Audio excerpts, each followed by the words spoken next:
IAS की परीक्षा पास करने के बाद अर्णव मिश्रा जब अपने गृह जनपद रायबरेली पहुँचे, बेलीगंज, तो वहाँ पर जो घर के लोग और पास के लोग हैं, उन्होंने अर्णव को अपने हाथों हाथ में ले लिया और उठा लिया और बधाई भी दिया। हम आज अर्णव मिश्रा से बात करेंगे कि कैसे तैयारी की और कैसे सब।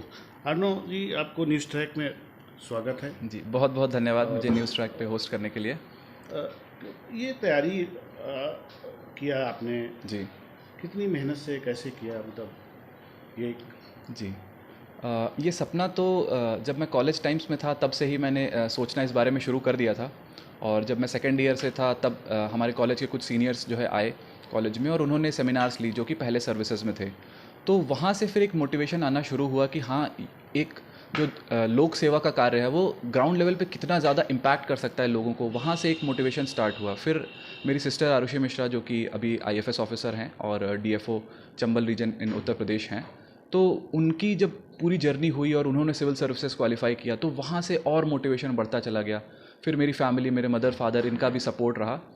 तो आफ्टरवर्ड्स मैंने जॉब करी 1 साल बैंगलोर में after college passing from my BTech from IIT Jodhpur.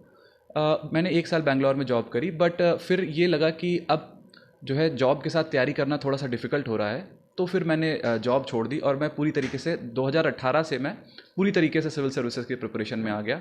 और अभी आज इस मुकाम पे जो आज मैं पहुंच पाया हूं, तो ये लगभग 5 साल हो गए हैं इस प्रिपरेशन को। इसमें सबसे बड़ा योगदान किसका था?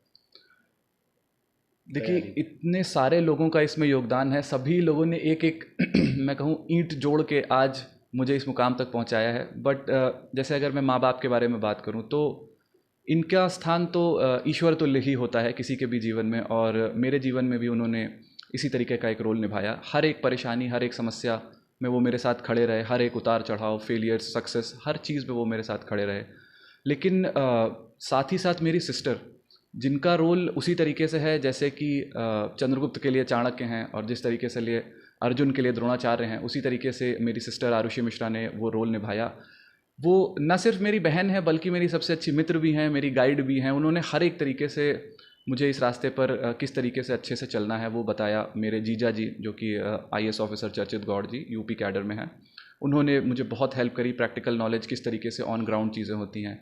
मेरी और फैमिली मेम्बर्स, मेरे मामा and the whole family of mine, उन्होंने हर मुकाम पे मुझे सपोर्ट करा।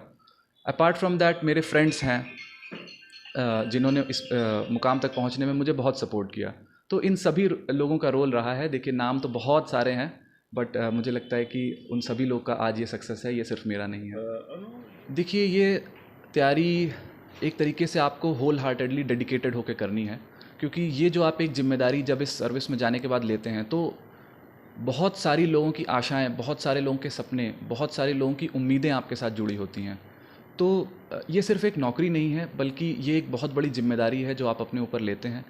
तो इस तैयारी के दौरान आप ये उस सपने को याद रखें जिसके लिए आपने ये तैयारी शुरू करी थी। और जब आप उस सपने को अपने दिमाग में हमेशा रखेंगे तो आप बहुत ही डायरेक्टेड तरीके से तैयारी कर पाएंगे। और मेरा ये मानना है कि किसी भी तैयारी में सफलताएं असफलताएं लगी रहती हैं। इनिशियल फेजेस में मुझे भी कई सारी असफलताओं का सामना करना पड़ा। मैं सिविल सर्विसेज के प्रीलिम्स में क्वालिफाई नहीं कर पाया पहली बार में। मैं पीसीएस के प्रीलिम्स में क्वालिफाई नहीं कर पाया। और भी कई सारे मैंने एग्ज़ाम्स दिए, उनमें नहीं क्वालिफाई कर पाया। बट धीरे धीरे जो मेहनत थी उसने रंग लाना शुरू किया। फिर पीसीएस में मेरा चयन हुआ और मैं अभी प्रेजेंटली डिप्टी कलेक्टर की ट्रेनिंग कर रहा हूँ। फिर सिविल सर्विसेज में भी सेकंड अटेम्प्ट में मेरा चयन हुआ, मुझे दिल्ली अंडमान निकोबार पुलिस सर्विसेज मिला। और अब थर्ड अटेम्प्ट में मुझे रैंक 56 हासिल हुई है। और अभी यूपीएससी 2022 में डीएम माला श्रीवास्तव से आप मिले, स्पेसिफिक क्या, मतलब उन्होंने क्या गाइड, कुछ जी दिशा निर्देश दिए आपसे? देखिए, डीएम मैम के पास एक बहुत बड़ा नॉलेज का बेस है और एक बहुत बड़ा एक्सपीरियंस है जो कि उन्होंने मेरे साथ शेयर किया। और उन्होंने मुझे मोटिवेट किया। जब मैं प्रिपरेशन कर रहा था तब भी उनकी जो एक्टिविटीज़ होती थी और उनके जो एफ़र्ट्स होते थे वो मैं न्यूज़पेपर में पढ़ता रहता था। और कितनी अच्छे तरीके से वो जनता की सेवा कर रही हैं, और ये चीज़ मुझे हमेशा मोटिवेट करती थी। और फिर जब फाइनली सिलेक्शन हुआ और मुझे उनसे मिलने का सौभाग्य प्राप्त हुआ, तब उन्होंने ग्राउंड लेवल पे किस तरह लोगों की मदद करनी है और कैसे आपको हर एक इंसान की बात सुननी है इररिस्पेक्टिव ऑफ द फैक्ट कि कौन कहाँ से आ रहा है, क्यों आ रहा है, कब आ रहा है, क्योंकि आपकी एक ही जिम्मेदारी है, वो है जनता की सेवा, और उसमें आपको अपना सब कुछ न्यौछावर कर देना है। हमारे साथ अर्णव मिश्रा हैं जिन्होंने IAS पास करके उन्होंने बताया कि सबसे ज़्यादा अगर हमारे घर के लोगों का योगदान रहा है। रायबरेली से नरेंद्र सिंह, न्यूज़ ट्रैक।